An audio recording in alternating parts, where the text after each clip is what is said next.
De Hoedemakerspolder in Dokkum had in de aalronde jaren een complete metamorfose ondergaan. Een soort huizen binnen sloopt en hier is nijbouw voor in de plak aan. Daardoor moesten een soort bewoners afscheid nemen van haar een oude huis. Zei ik aan die Plantinga, die een hele skiernis lezen had in de week. We hebben heel wat beleefd. Dus ben op een Friese street geboren. Hè. We zijn het naar de jongen van uw trouw en ben we daar kwam. En daar hebben we verder dus hele 43 jaar teruggebracht. Het weer doel in eerste instantie net, maar door omstandigheden ben we daar altijd in heen gebleven. En het is dus altijd tegen uit zijn west. Van het eerste begin af wie aan die belutsen bij het project. Want in 2009 besloot ze haar aan te sluiten bij de eerste projectgroep. Weer heel leuk om. Weer een hele leuke ploeg. Waar heel goed naar elkaar luisteren. Dat van hen. En iedereen hier zijn eigen idee over na je week. En om al die ideeën te jaren, dat werkt heel leuk. Het wie een hele put om van alle ideeën naar een bouwplan te komen.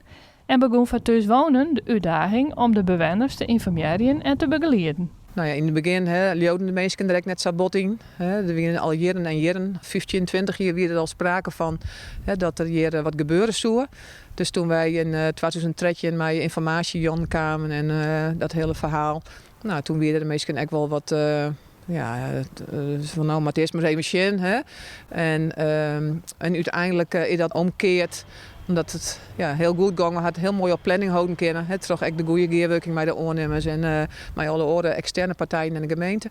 En daardoor kwam het vertrouwen direct in. En toen was het natuurlijk steeds leuker. Ben je tevreden met hoe het nou waan is? Ik ben eigenlijk heel tevreden. Want als nou juist dat eerste ideeën weer om hele Hoedemakersweg en de Heldenstreet voor te doen. En een peer die zei, ja, maar dat is het hart van de Hoedemakerspolder. En dat die nou al een keer bloeien binnen, dat vind ik wel heel erg leuk. Alles eromheen is mooi vernaaid, maar het hart is bloeien. Nou, ik hier mij hem omrin, dan ben ik echt wel een beetje trots. Vooral hoe het uitstraling is, hoe de wenningen erbij staan, hoe de mensen in de tuin al leuk maken, hoe de mensen met elkaar omgaan. Zijn intreden van de bewoners uit de oude week binnen waarom kwamen in de nieuwe week. De rest binnen nieuwe bewoners van jong en oud. Dit wen je in de levensruim bestendige en dwarsame huizen. Dat het duurzaam en elektrisch. Het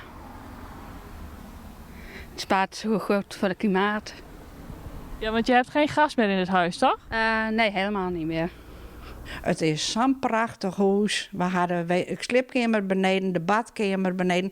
We hebben boven een hele grote slipkamer. We hebben van alles dwang in. We hebben 6 bands die je sliepen kan en die een hele zolder had een badje. Dus dat is prachtig.